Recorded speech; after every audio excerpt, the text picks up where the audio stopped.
Hi guys, welcome to my YouTube channel Venus cricket raider. कैसे हैं आप सब लोग? आई होप आप सभी अच्छे होंगे। तो भैया जोरदार सीज़न बल्कि जोरदार सीरीज के साथ स्टार्ट होने जा रहा है, जिसका नाम है इंडिया वर्सेस ऑस्ट्रेलिया। और ये होंगे ओडीआई, देन होगा टी20। और मैंने अभी स्केड्यूल चेक किया है, इंग्लैंड न्यूजीलैंड का भी है इसी बीच। धुआंधार मैच है ये। अब जनरली होता ये है, मैंने ये देखा है कि लास्ट 2004 से मैं देख रहा हूँ, इंडिया ऑस्ट्रेलिया की जो सीरीज होती है वो पूरी फंटर फ्रेंडली होती है, पूरी। इवन इंग्लैंड न्यूजीलैंड के भी। आई होप इस बार भी ऐसा ही हो। वैसे मैं काफ़ी ज़्यादा होपफुल हूँ उसको लेके, बट आप जानते हो यार, आज के टाइम में आप कंफर्म कुछ भी नहीं कह सकते। एनीवे, बढ़ते आगे बात करते हैं कि इस सीरीज से हमें क्या एक्सपेक्टेशन है, कौन जीत सकता है वगैरह वगैरह। बढ़ते आगे करते हैं बात सीधा। पहले इंडिया, मेरा भारत महान। रोहित गिल ओपनिंग करेंगे।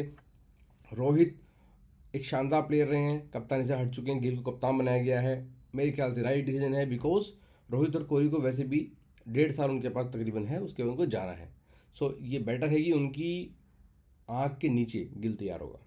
तो गिल एक शानदार ओडीआई बैटर। टी20 में इतना शानदार नहीं मानता इनको, बट देन आपको साथ मिलेंगे रोहित। और अच्छी जोड़ी है क्योंकि रोहित तेज खेलते हैं, गिल को टाइम देते हैं मारने का कि भैया तू मार, मैं स्कोरिंग का जो है ना वो मैं देखता हूँ। फिर आपको कोहली मिलते हैं। कोहली भाई वनडे के बारे में शानदार प्लेयर हैं, मतलब इनके बारे में कुछ कहने की ज़रूरत नहीं है। ये सिर्फ ना ही मॉडर्न टाइम के, बल्कि मेरे ख्याल से अगर इतिहास में नाम लिखा जाएगा तो ओडीआई के सर्वश्रेष्ठ बल्लेबाजों में से एक है, one of the best all time. Then number 4 पे राहुल आपको मिलते हैं। आई थिंक यही खेलेंगे नंबर 4 पे। और राहुल ने, मैंने अक्सर देखा है, प्रेशर में हमेशा परफॉर्म किया है। ये बहुत कम मैंने देखा है कि एक ओपनर जाए मिडिल ऑर्डर में और वो अच्छा करे, बहुत कम होता है, बट राहुल ने किया। Credit goes to him. 5 पे आपको मिलते हैं श्रेयस अय्यर, जो कि बहुत ही धुरंधर बढ़िया प्लेयर है। एक वीकनेस है, फास्ट बॉलिंग के सामने अच्छी पिचेस पे ही थोड़ा फंस जाते हैं। बट आज के टाइम में 70% टाइम क्या होता है कि आपको पिच मिलती है बैटिंग वाली, तो कोई खास मसला नहीं है। 6 पे मैंने रखा है नीतीश रेड्डी को। मेरे ख्याल से यही खेलेंगे because of his batting and bowling also. Batting में एक प्रॉपर टेक्निकली करेक्ट बैट्समैन ये है, और बॉलिंग में भी इन कंडीशन में ये काम आ सकता है। देन आपको मिलेंगे अक्षर पटेल, जो कि सर्वगुण संपन्न प्लेयर है। भैया बॉलिंग करा लो, बैटिंग करा लो, फील्डिंग करा लो, लंबा इतना है, कहीं भी कैच पकड़ लेता है, तो बढ़िया प्लेयर है। और फिनिश करने की इसकी जो क्षमता है ना वो अच्छी है। अब आती है बॉलिंग स्टार्ट। कुलदीप परेशान करेंगे ऑस्ट्रेलिया को, शानदार बॉलर हैं। सिराज, प्रसिद्ध, अर्शदीप, तीनों ही बॉलर अच्छे हैं। इनमें मुझे आप पर्सनली बोलोगे शायद प्रसिद्ध थोड़े ज़्यादा बेटर हैं, because of his height and pace. Otherwise तीनों ही बॉलर हमारे अच्छे हैं। बट यहाँ पे एक मसला फंस रहा है। मसला ये फंस रहा है कि आप देख रहे होंगे नंबर 8 से हमारी टेल शुरू हो जाती है। हमारे पास हार्दिक पांड्या नहीं है। उनका ना होने का नुकसान ये है कि हमारी टेल लंबी हो गई है, और हमारे पास बॉलिंग में बुमराह भी नहीं है, चहल भी नहीं। चहल क्यों नहीं लिया मेरे को समझ नहीं आया। डाइवोर्स तो धनसिरी से हुआ ना यार, इंडिया से क्यों बाहर किया उसको? तो होना चाहिए था मेरे ख्याल से चहल को यहाँ पे। बट एनीवे, जो कमी खेलेगी ना वो खेलेगी इनको, लंबी जो टेल हमारी है, थोड़ी बहुत कमी उसकी आप इस तरह से पूरी कर सकते हो कि हर्षित राणा को टीम में खिला लो, ठीक है। बट देन आपकी यार बॉलिंग कॉम्प्रोमाइज़ हो जाएगी। हर्षित राणा मेरे को इतना अच्छा जमता नहीं है बॉलिंग के मामले में। वो ऑलराउंडर भी उतना ग्रेट नहीं है कि आप ये कहोगे हाँ जिसकी बैटिंग की उसको ले लो। तो ये थोड़ा सा 15 जो चुनी है ना, ये एक वीक लिंक छोड़ दिया इस टीम में। बाकी 12 पे दोबारा अय्यर का नाम आ गया, बट वैसे जायसवाल थे। आप मेरे ख्याल से अगर जायसवाल को भी खिला लें और अय्यर को ड्रॉप करें, और गिल 3 पे आ जाए तो कोई बुरी बात नहीं होगी। बट देन टीम मैनेजमेंट को देखना है क्या होगा। जुरेल, अब क्योंकि राहुल हैं तो जुरेल नहीं खेलेंगे। बाकी जुरेल भी अच्छा परफॉर्म करते आए हैं हमेशा, मेरे फेवरेट प्लेयर में से एक हैं। और एक प्लेयर को खिला सकते हो आप, सुंदर। सुंदर को खिला के आप बैटिंग को लंबी कर सकते हो, but then you need to drop a fast bowler. या तो फिर आप कुलदीप को ड्रॉप करो। कुलदीप को ड्रॉप करते आपकी बॉलिंग जो है वो थोड़ी वीक हो जाती है। तो ये एक कॉम्बिनेशन का पंगा इंडिया के साथ रहने वाला है। अब बात करते हैं ऑस्ट्रेलिया की, जो है भैया मेजबान टीम। मार्श हेड दोनों ओपनिंग करेंगे। दोनों चले तो चांद तक, वरना रात तक वाला सीन है। खूब मारते हैं भैया, फोड़ फोड़ के मारते हैं भैया, ठीक है। उसके बाद इनकी दिक्कत स्टार्ट है। Short, रेंशो, Green. शॉर्ट और Renshaw in and out type player रहे हैं, उतने अच्छे प्लेयर नहीं मैं इनको मानता, इस्टेब्लिश्ड भी नहीं है। ग्रीन आपको मिलते हैं जिन्होंने कई बार इंटरनेशनल में अच्छी पारी खेली है, तो वो एक डेफिनेटली टैलेंटेड प्लेयर हैं, बॉलिंग भी करते हैं अच्छी। और 3 कीपर खिलाए उन्होंने। फिलिप्स, कैरी, इंग्लिश, एक तो 3 मैचों के लिए 3 टीम इन्होंने ली है, मेरी समझ से बाहर है। बट खैर इन्होंने किया है।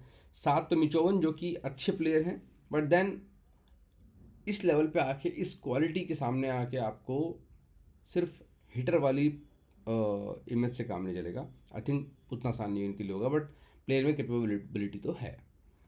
8 पे है बार्लेट। और अगर मैं ऑस्ट्रेलियन टीम में क्या एक कोई होता कोच सेलेक्टर कुछ, तो मैं बार्लेट को सेलेक्ट करता कि भाई मैं तेरे को मुझे चाहिए तो एज एन ऑलराउंडर, बिकॉज ये एक प्रॉपर बैटर है और इसकी बॉलिंग तो स्विंगिंग कंडीशन में ना बहुत ही ज़बरदस्त बॉलर है।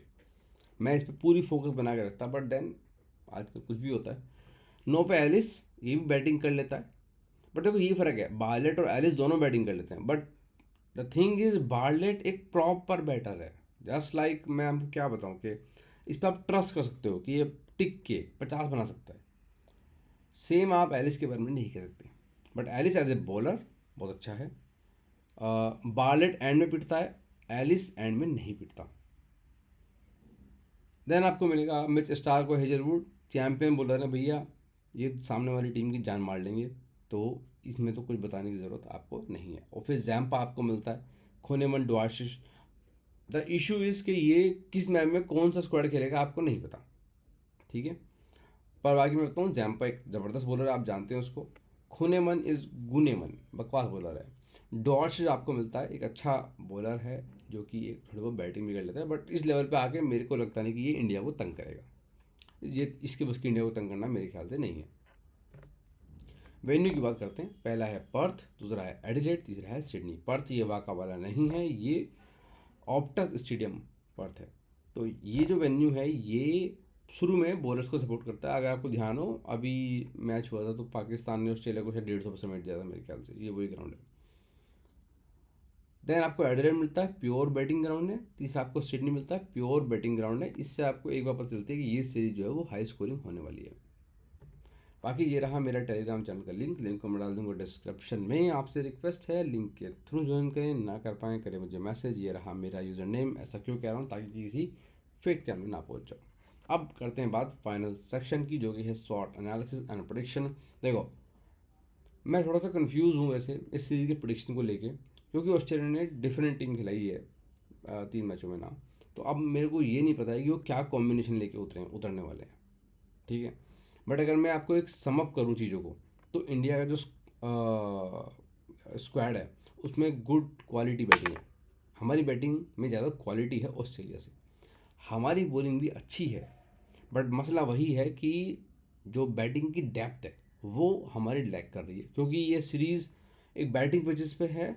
तो शायद हमको बड़े स्कोर चेज़ करना की ज़रूरत पड़ सकती है, या बड़े स्कोर लगाने की जरूरत पड़ सकती है पहले बैटिंग करते हुए। दोनों केस में आपको बैटिंग डेप्थ चाहिए होती है, क्योंकि अगर आपके ऊपर से 2 गिर गए, फिर आप थोड़ा सा सोचते हो कि यार मैं इसको, मेरी बैटिंग 7 तक ही है, मैं कैसे अब मारूँ, वो वाली स्थिति बन जाती है। ऑस्ट्रेलिया के साथ दिक्कत क्या है कि उनकी जो बैटिंग है ना वो पूरी वल्नरेबल है। अगर आप ये देखो, इस टीम में ना स्मिथ है, ना इस टीम में लेबुशेने है, वार्नर चला जा चुका है। अब ये टीम T20 के तो मुझे चलो आप कह सकते हो अच्छी टीम है, बट ये वनडे की अच्छी टीम नहीं कह सकते इसको आप। ये तो अच्छी बात है कि ये जो वेन्यू है ये बैटिंग वाले हैं, अदरवाइज तो इंडिया ने इनकी ले लेनी थी भाई।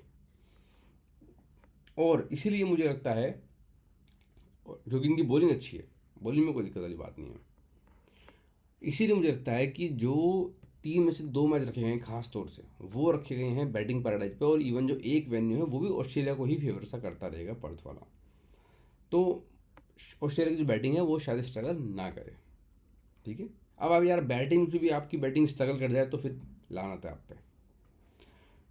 सीरीज़ मेरे हिसाब से ट्रेडर फ्रेंडली होगी, इतिहास भी यही कहता आया है और भविष्य भी ये रहेगा मेरे हिसाब से।